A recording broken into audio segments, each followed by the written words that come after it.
Welcome to study with Shri. हम लोग test series चला रहे हैं। यह टेस्ट नंबर 15 है। महत्वपूर्ण क्वेश्चन का डिस्कशन करते हैं एक्सप्लेनेशन के साथ, जो सारे एग्जाम के लिए काफ़ी महत्वपूर्ण है। तो आइए शुरू करते हैं। फर्स्ट क्वेश्चन है, भारत में ब्रिटिश राजनीतिक सत्ता का आरंभ किस युद्ध से माना जाता है? फर्स्ट ऑप्शन है पानीपत के युद्ध से, सेकेंड ऑप्शन है प्लासी के युद्ध से, थर्ड ऑप्शन है बक्सर के युद्ध से, फोर्थ ऑप्शन है घग्गर के युद्ध से। तो ये जो है कि ब्रिटिश राजनीतिक सत्ता का आरंभ जो है कि हम ये प्लासी के युद्ध से माना जाता है। प्लासी का युद्ध कब हुआ था? प्लासी का युद्ध हुआ था 23 जून 1757 को। ठीक है, ये जो है कि प्लासी का युद्ध अंग्रेजी ईस्ट इंडिया कंपनी और बंगाल के नवाब सिराजुद्दौला के मध्य हुआ था, और अंग्रेज ईस्ट इंडिया कंपनी का नेतृत्व जो है कि रॉबर्ट क्लाइव कर रहे थे, जिसमें जो है बंगाल के नवाब सिराजुद्दौला की हार हुई थी। नेक्स्ट क्वेश्चन देखते हैं।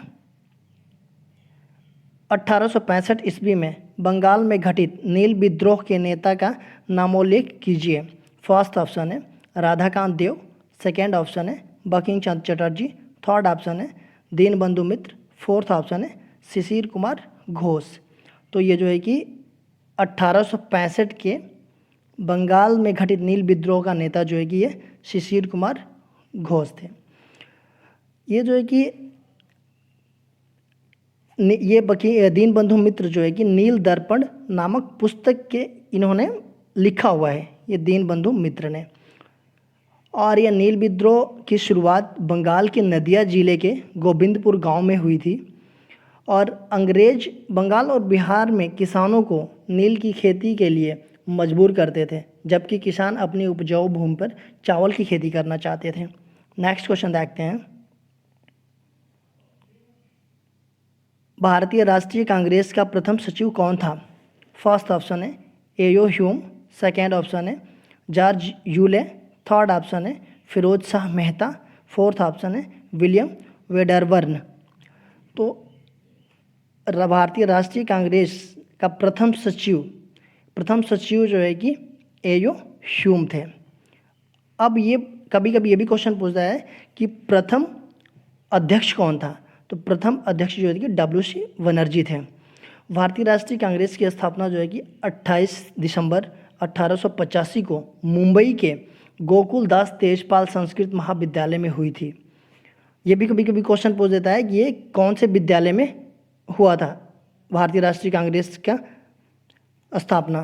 तो ये जो है कि इसमें फर्स्ट ऑप्शन सही है। नेक्स्ट क्वेश्चन देखते हैं। पाकिस्तान शब्द का पहली बार प्रयोग किसने किया था? फर्स्ट ऑप्शन है मोहम्मद अली जिन्ना, सेकेंड ऑप्शन है चौधरी रहमत अली, थर्ड ऑप्शन है फजलुल हक, फोर्थ ऑप्शन है मौलाना अबुल कलाम आज़ाद। तो ये पाकिस्तान शब्द का पहली बार प्रयोग जो है कि चौधरी रहमत अली, सेकेंड ऑप्शन सही है। पहली बार इन्होंने प्रयोग किया था 1933 ईस्वी में, लेकिन 1940 में लाहौर अधिवेशन में पाकिस्तान प्रस्ताव पास किया गया था। नेक्स्ट क्वेश्चन देखते हैं। 1857 ईस्वी में चर्बी के कारतूसों के विरुद्ध पहली गंभीर घटना कहाँ हुई? फर्स्ट ऑप्शन है मेरठ में, सेकेंड ऑप्शन है बैरकपुर में, थर्ड ऑप्शन है दिल्ली में, फोर्थ ऑप्शन है कानपुर में।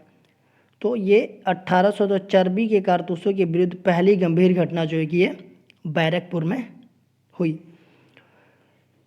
29 मार्च 1857 का दिन था जो मंगल पांडे ने चर्बी वाले कारतूसों का प्रयोग का विरोध किया, और ये विरोध इसलिए किया कि उसमें जो चर्बी वाले कारतूस में गाय और सुअर की चर्बी का इस्तेमाल किया जा रहा था।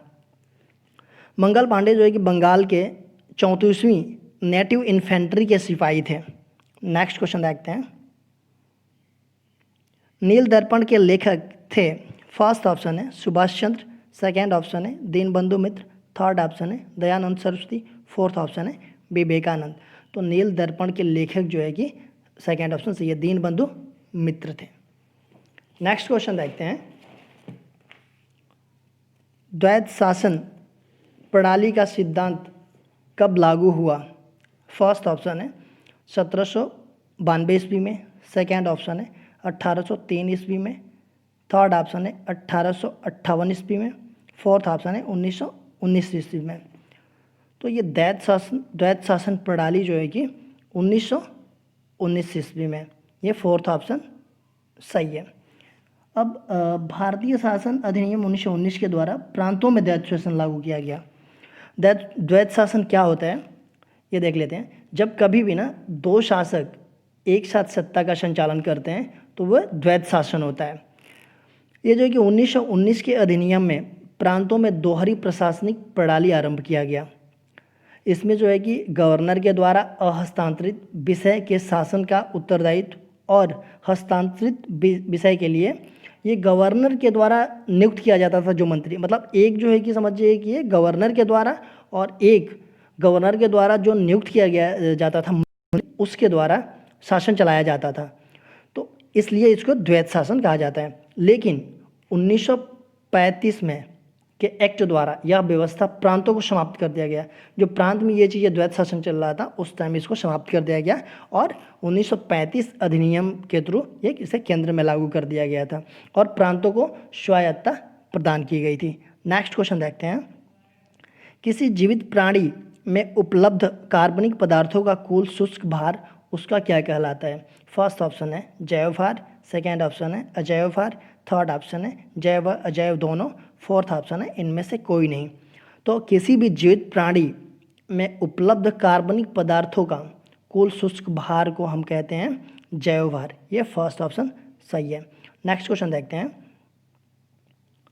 स्थलीय पारिस्थितिकी तंत्र में लोमड़ी किस उपभोक्ता के अंतर्गत आती है?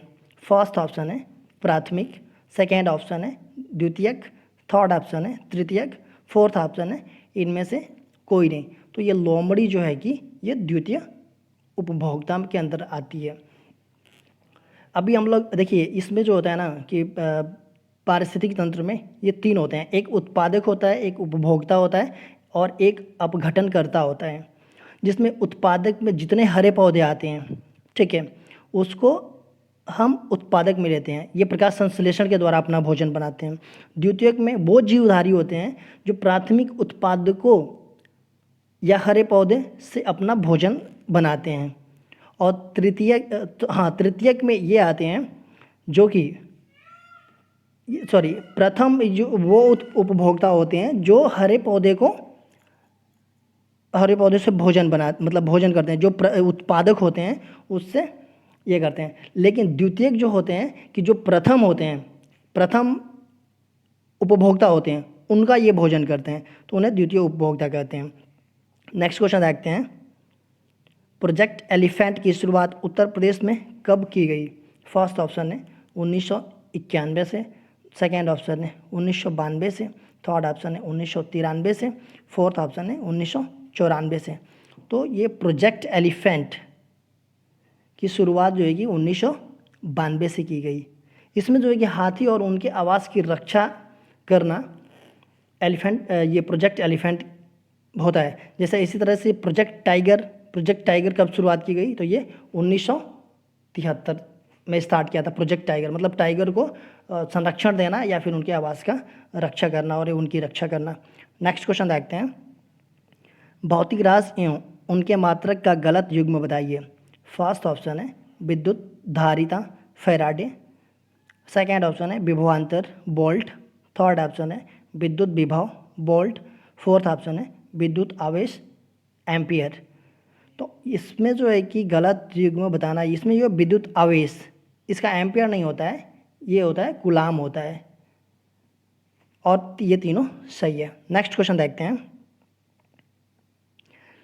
निम्न में से कौन सा युग्म सही सुमेलित है?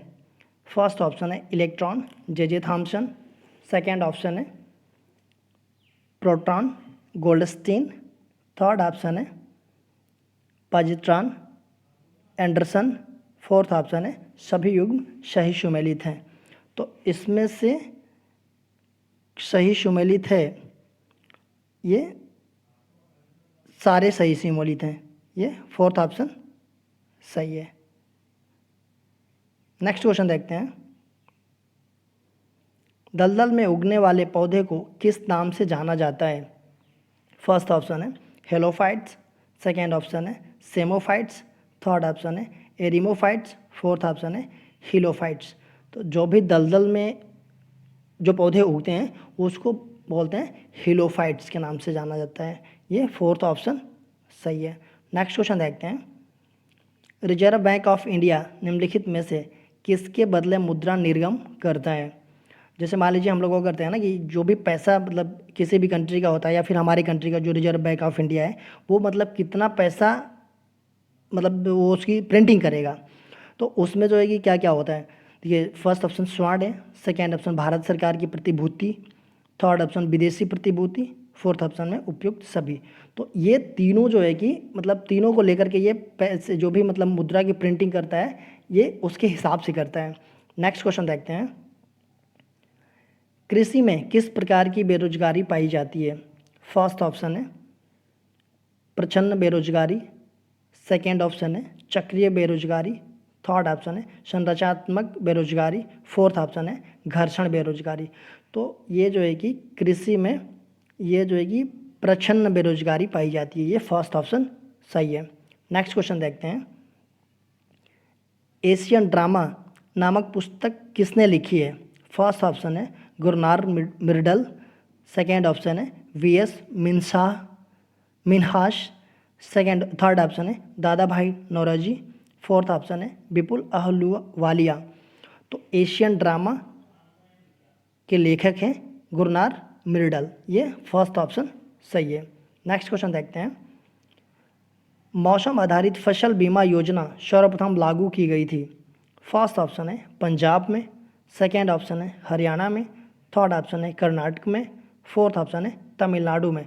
तो मौसम आधारित फसल बीमा योजना ये जो है कि कर्नाटका में लागू किया गया था, थर्ड ऑप्शन सही है। नेक्स्ट क्वेश्चन देखते हैं, इको मार्क उन भारतीय उत्पादों को दिया जाता है जो, फर्स्ट ऑप्शन है आर्थिक रूप से व्यवहार्य हैं, सेकेंड प्रोटीन समृद्ध हैं, थर्ड ऑप्शन शुद्ध एवं अनपमिश्रित है, फोर्थ ऑप्शन पर्यावरण के लिए अनुकूल है। तो इको मार्क उन्हीं भारतीय उत्पादकों को दिया जाता है जो पर्यावरण के लिए अनुकूल हैं, ये फोर्थ ऑप्शन सही है। नेक्स्ट क्वेश्चन देखते हैं, साख नियंत्रण को कौन सी रीति अर्थव्यवस्था में साख की मांग को अधिक प्रभावित करती है? फर्स्ट ऑप्शन है बैंक दर नीति, सेकेंड ऑप्शन है खुले बाजार की क्रियाएं, थर्ड ऑप्शन है परिवर्तनशील कोषानुपात, फोर्थ ऑप्शन है न्यूनतम कोषानुपात। तो ये साख नियंत्रण की ये जो है कि खुले बाजार की क्रियाएं जो है कि अर्थव्यवस्था में साख की मांग को अधिक प्रभावित करती है, ये सेकेंड ऑप्शन सही है। नेक्स्ट क्वेश्चन देखते हैं,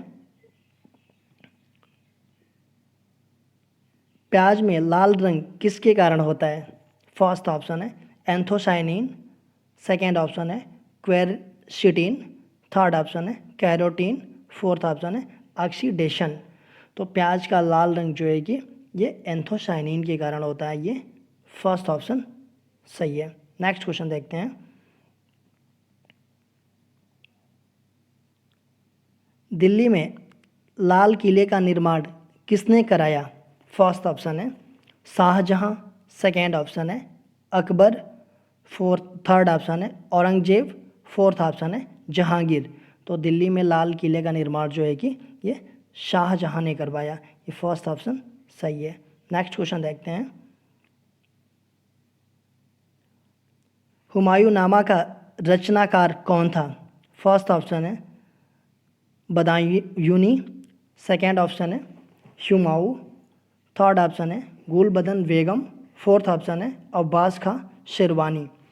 तो हुमायूंनामा का रचनाकार जो है कि ये गुलबदन बेगम है, थर्ड ऑप्शन सही है। ये जो है कि बाबर की पुत्री थी और हुमायूं की बहन थी। नेक्स्ट क्वेश्चन देखते हैं, विजयनगर साम्राज्य का संस्थापक कौन था? फर्स्ट ऑप्शन है हरिहर एवं बुक्का, सेकेंड ऑप्शन है देवराय प्रथम, थर्ड ऑप्शन है कृष्णदेव राय, फोर्थ ऑप्शन है देवराय द्वितीय। तो ये विजयनगर साम्राज्य का संस्थापक जो है कि ये हरिहर एवं बुक्का थे, ये दोनों भाई थे। नेक्स्ट क्वेश्चन देखते हैं, बृहद झीलों का निर्माण हुआ था? फर्स्ट ऑप्शन है पूर्वी कैम्ब्रियन युग में, सेकेंड ऑप्शन है आर्डोविशियन युग में, थर्ड ऑप्शन है नवजीवन कल्प में, फोर्थ ऑप्शन है मध्ययुग कल्प में। तो बृहद झीलों का निर्माण कब हुआ था? ये नवजीवन कल्प में। ये थर्ड ऑप्शन सही है। नेक्स्ट क्वेश्चन देखते हैं, अर्धरात्रि सूर्य किस देश में दिखाई देता है? फर्स्ट ऑप्शन है मैक्सिको, सेकेंड ऑप्शन है जापान, थर्ड ऑप्शन है नॉर्वे, फोर्थ ऑप्शन है नेपाल। तो ये अर्धरात्रि को सूर्य जो है कि ये नॉर्वे में दिखाई देता है, थर्ड ऑप्शन सही है। नेक्स्ट क्वेश्चन देखते हैं, शैवालों का सबसे पुराना प्रकार निम्न में से कौन सा है? फर्स्ट ऑप्शन है लाल शैवाल, सेकेंड ऑप्शन है भूरा शैवाल, थर्ड ऑप्शन है नील हरित शैवाल, फोर्थ ऑप्शन है हरा शैवाल। तो ये जो है कि शैवालों का सबसे पुराना प्रकार जो है कि ये नील हरित शैवाल है, ये थर्ड ऑप्शन सही है।